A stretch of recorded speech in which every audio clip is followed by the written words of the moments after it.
শালা আমার কামলাগুলো যে নিচে রে, এগুলো যে কোথায় গেছে রে বলতে পারি না। हेलो बेबी, तुमने खाना खाया बेबी? एक किस दो ना बेबी, एक किस दो बेबी।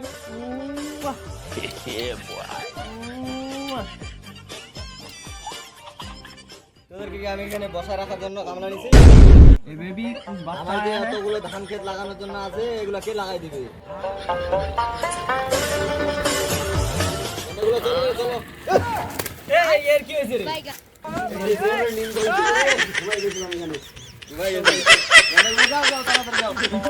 কিচ্ছু বুঝে না এটা, বলদ মার্কা হয়ে গেছে। এটা তো আছে শুধু মাইয়া লাগে কথা কয়। তোরে চালতে কামড়ে দুটো পাই কাম কাল আমার ক্ষেতগুলো নাড়া দিতে হবে রে, চল চল তাড়াতাড়ি চল। আয় হায় হায়, ও নো, এটা তো বলদ মার্কা, এটা তো বুঝতে পারে না আমার।